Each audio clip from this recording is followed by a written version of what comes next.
Sorority, and it's certainly our pleasure to invite you out to hear from our candidates for district attorney. This is an event that's being co-sponsored by Delta Sigma Theta Sorority, Great Beginnings for Black Babies, Mayor Butts, and the City Council for the City of Inglewood. Thank you. I really appreciate the Deltas for hosting this forum. The decision on who is the top prosecutor in the county is one of the most critical decisions that voters make. Sometimes when you might think that picking your councilman is important, it pales in comparison to the tone, culture, attitude, and direction that the top prosecutor sets in one of the largest prosecutorial agencies in this country. It determines how people are treated by class and race.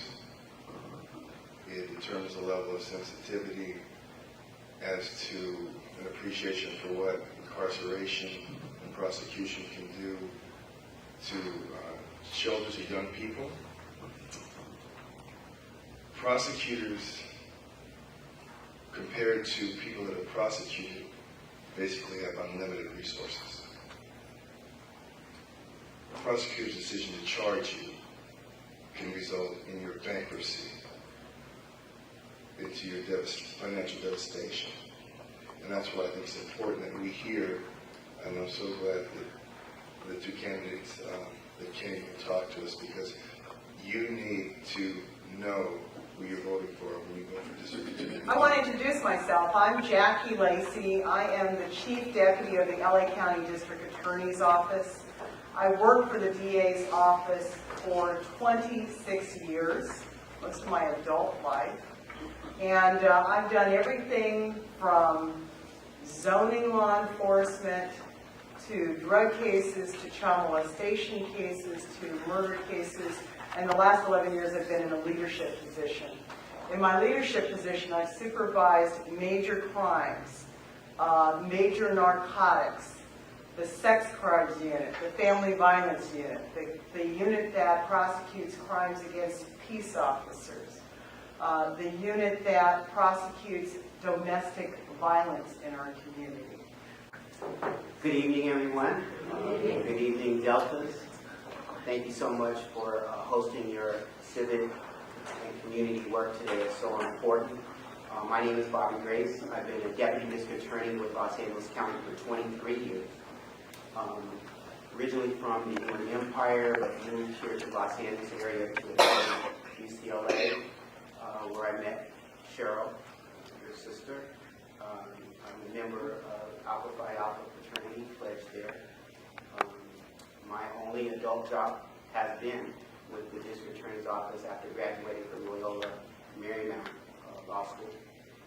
During my tenure in the District Attorney's Office, I've spent 7 years in our hardcore gang division, 5 years in our what we call our family violence division, but that's most commonly known as domestic violence, and now another 7 years in our major crimes unit, where I've been prosecuting high-profile cases.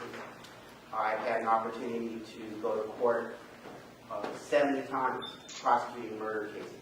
So, our first question is, an issue that concerns many residents of Inglewood is Proposition 215, the Compassionate Use Act of 1996, which is the California law concerning the use of marijuana.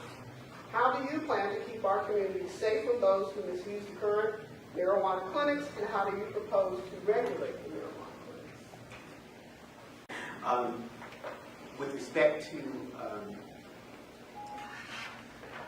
medical marijuana, which is what we're talking about here, the state made a big mistake in passing that law. First of all, I'm in favor of it. I think it's very important to be able to have people who have chronic illnesses to have access to that particular remedy, because it's low cost and it can be very effective in terms of helping people with debilitating illness and pain.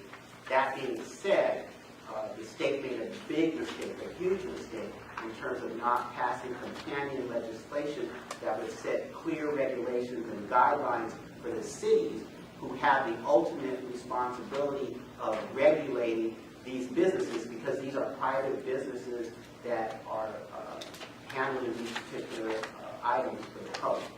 I think that I am a kid of the 70s in the sense that I went to school or college around the 70s at UC Irvine and USC, and I think the kids of the 70s, like me, have sort of a different view about marijuana. I think that you've passed the law saying those that are sick can have it, but I do believe opening up a storefront is illegal. My reading of California law is that it's not supposed to be for profit and you're not supposed to have these storefronts.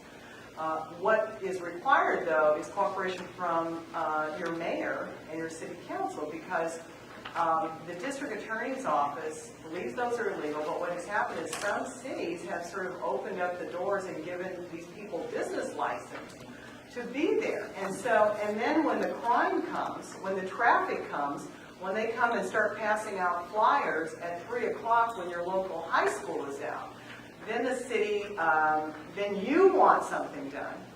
Thank you. Okay, question number 2.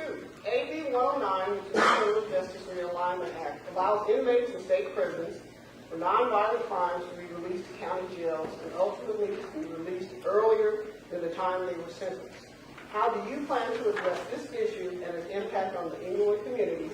And how would you deal with the 1,100 juveniles who are also in prison now for committing violent crimes? How will you help them be reintegrated into the community once they are released? Okay. With regard to AB 109, the governor gave us the problem without giving us the money. They gave us the problem, and that's the big issue. What the governor did, what the legislature did, was pass this law to essentially shift about 7,000 to 10,000 people onto the county. And I was just listening to KNX talking about the jail, talking about the problems that the Sheriff Baca is already having in the jail with his own deputies. And now you want to pile this issue on to him and say solve it, as well as probation. You want probation officers who are unarmed to supervise a segment of population that used to be supervised by parole. I'm pretty much in alignment to use play on words with everything that Jackie has said with respect to AB 109 and realignment. For those of you that don't know, AB 109 was the bill that was passed because the federal government said that the California state prisons had too many people, and so the state legislature had to come up with a quick remedy with respect to how to decrease the population in the state prison. So as a result of AB 109, there's going to be two things happening. One is there's going to be a number of people released from the prisons and sent to local custody because they are rated as low-level offenders and therefore eligible to be housed in local facilities. So LA County Jail is a local facility. The other thing that's going to be happening as a result of AB 109 is there's going to be a number of people who normally would have either been sent to prison and or jail on felony sentences who will not be doing that. They'll be out on some other type of alternative sentencing program. So the next elected district attorney has to have a plan, an overall plan, to figure out in conjunction with the sheriff, in conjunction with probation, in conjunction with all of our partners in the criminal justice system, to figure out, based on what our resources are within the county, how many people should be had on work release program, how many people should be had on electronic monitoring, how many people should be had in the jails at any given time awaiting trial, because that's the most important thing that the jails do, because these are the most violent criminals who are awaiting trial and have not had their day in court,